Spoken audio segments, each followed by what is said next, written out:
months, we gain 5 points of CZ. 5 points of CZ, it's, let's say, 1.5, 2 tenths on the track. 5 points of CZ equals an improvement in track time of just 0.2 of a second. This might not sound like much, but on a track like the famous Monaco, the first 5 places on the qualification grid can be separated by as little as 9 tenths. So the need for constant development becomes apparent. We found out recently that we had some important gain to obtain in terms of downforce. Downforce is always the key word. When considering that the car does not only travel in straight line, the car has to be fast, of course, around corners. And these corners provide some very specific flow directions on the car. Air moving over a car's aerodynamics fundamentally changes when the car enters a corner. And that different movement of air makes for an even more complex set of aero calculations. But thanks to their intensive wind tunnel development, Toyota could improve the aerodynamic efficiency of their car, not only in a straight line, but more importantly during cornering. And it's here that Toyota hope that their new front wing will come into its own.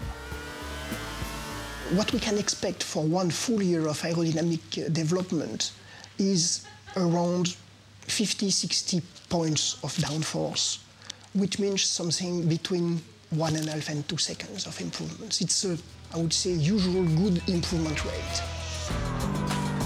And while such a level of aerodynamic improvement over a single season would place any team head and shoulders above the competition, Formula One is a sport that never stands still, with all the teams frantically competing off the track as well as on to improve their cars. At the moment, I would say if we were able to gain between half a second and 8 tenths, we would be dominant, yes. So we are really fighting for tenths of seconds. So Toyota has the knowledge, experience, and the drive to succeed. They have the people, the technology, and resources to build the cars. And they have the time and one of the biggest budgets in Formula One to put together an ultimately world-beating team. But that isn't all that Toyota want. For them, uniquely in a sport dominated by results, winning isn't everything. 例えば勝つだけであれば、例えばその強いチームの名前を買ってしまうという方法もあったかもしれません。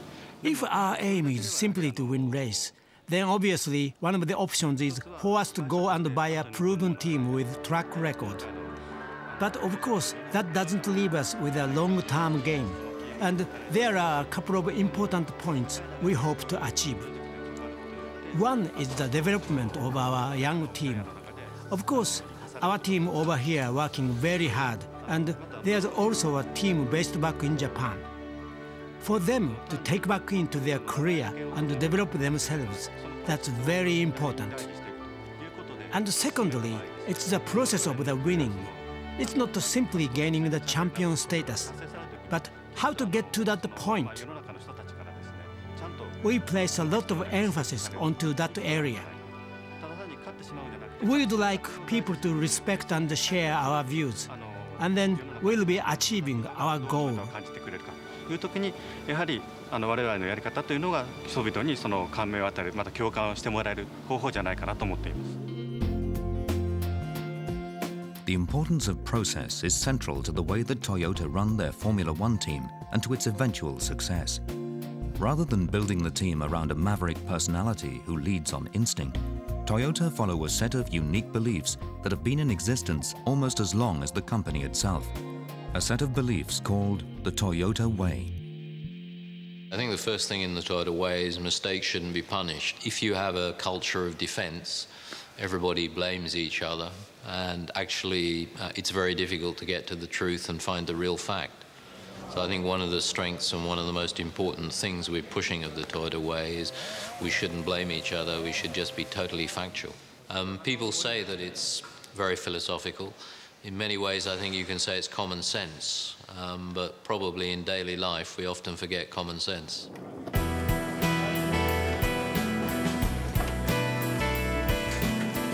But how can this set of beliefs be applied to the very real world of engineering and motorsport, where decisions have to be made in tenths of seconds? Richard Cregan. The first project actually was the pit stop project for the race itself, for two reasons. One was we needed to improve, and the second reason for doing it was as a pilot project to show the rest of the company that this was a philosophy that could be applied in motorsport and that would actually work. We looked at our pit stop as we were doing it at that time. We filmed the pit stop, we filmed every corner of the car to have a look at what everybody was doing, how they were doing it, the movements on the stop itself. That was the first step. So we were able to then shave off tenths of seconds, probably seconds at that stage, by just doing things in a more efficient way. And what it did was it generated a great teamwork. Quick, efficient pit stops are essential in Formula One. In under 7 seconds, all 4 of the tyres can be changed, alterations to the car's handling made, and the car totally refueled. Races are often won or lost from a quick or slow pit stop. It's a vital element of the sport. The second step was really to have a look at each individual job for the pit stop. We tried everybody with every position until we found the best person for that particular job. Because we all believe we're very good at something, but it's only when we compare ourselves with other people, then we can actually see, well, this person can actually do that better than I can. So there was a great teamwork came in as saying, well, that person can do it better, so he should do it and I'll do something else. We've achieved, I think, great success in that. Other more successful teams run their operations along more traditional lines without philosophies like the Toyota way. They depend instead on groundbreaking engineering and great drivers. Central to the Toyota way are 2 Japanese concepts, Kaizen, or the search for constant improvement, and Genchi Genbutsu, going to the root cause of a problem and seeing for yourself how to solve it. Their philosophy is very, very clear and simple, that they work very much on common sense and the application of common sense. It's about how you work with your colleagues, it's in particular about problem solving, in ensuring that that problem does not reoccur. I mean, one of the major issues in the Toyota philosophy is communication.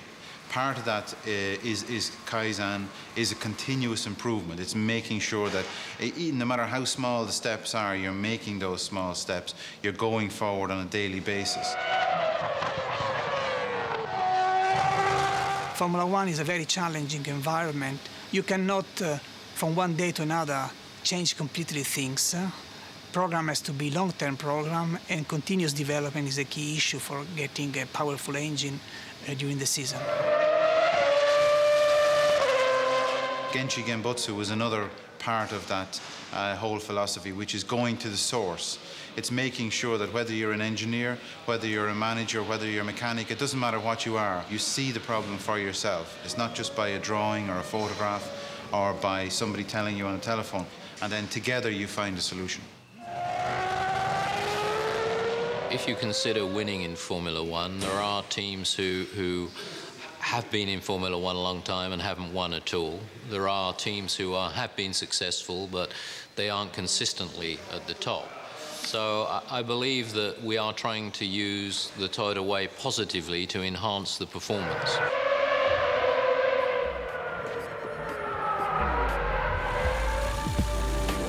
But when it comes to the reality of race day, it's the all-important new front wing that will give their cars an edge in performance and hopefully gain the team vital tenths of seconds. But the front wing is still a long way from being completed, and time is running out. On Born Survivor, Bear paraglides into the Ecuadorian jungle. Look at it, Ricky. Would you do it? Born Survivor, Tuesday at 9 on Discovery.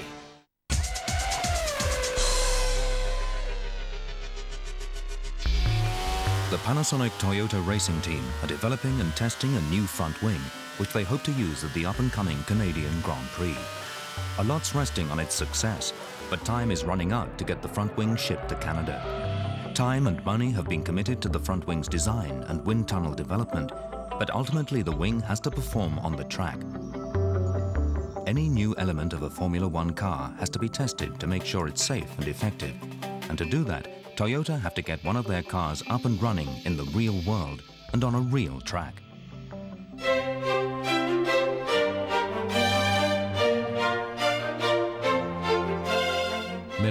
Northern Italy, home to the Vairano test track. The testing team have arrived to take advantage of this unique track. A track not used for racing, but thanks to its design of one long straight with turns at either end, perfect for testing new aerodynamic elements. Toyota's testing program is designed to get the highest levels of performance from their cars. It's precision work, demanding a high level of commitment, but it's critical if a team hopes to succeed.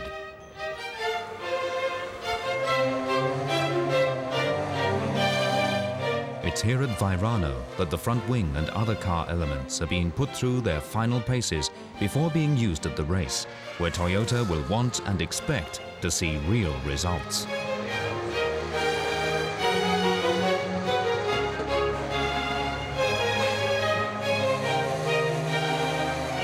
However, it's not only the car's aerodynamic package that has been on the test bench, in line with the company philosophy of constant improvement, as embodied by something known as Kaizen, or the Toyota Way. The car's heart, its engine, is also under the microscope. One engine that has failed is a very important opportunity for us to learn. So whenever an engine has a failure, it's checked in all the details. Sometimes we learn much more from a failed engine than from any other kind of testing. This machine behind me is a transient dyno. Transient means that we can reproduce the engine behavior like it is in the car. But basically, we are trying to reproduce a problem that we saw on the track last race. We are just doing a lap simulation. So throttle is just activated exactly like, in this case, Jarno Trulli was doing on Silverstone. The engine dyno takes the data recorded by the car's many computers and reproduces it exactly. In this case, the data is Jarno Trulli's race at Silverstone, where he finished a distant and disappointing 11th, an entire lap down on the leader.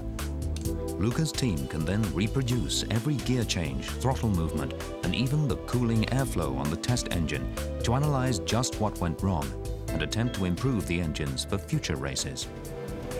So this is a basic tool for reliability.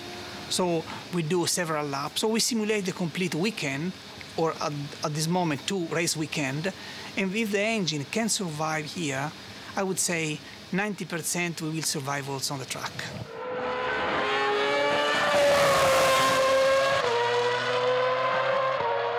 Testing is important because at this machine on my back, it's a fantastic tool for tuning internal part of the engine.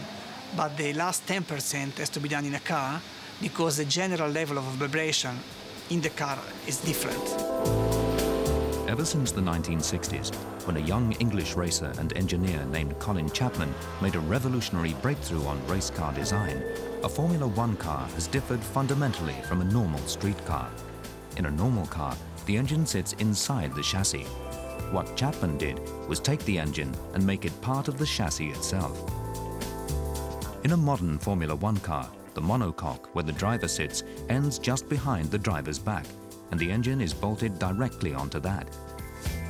In turn, the gearbox is attached to the engine, and suspension parts are mounted to the gearbox. The upshot of this is not only does an engine have to be powerful, it also has to be strong and resistant to vibration.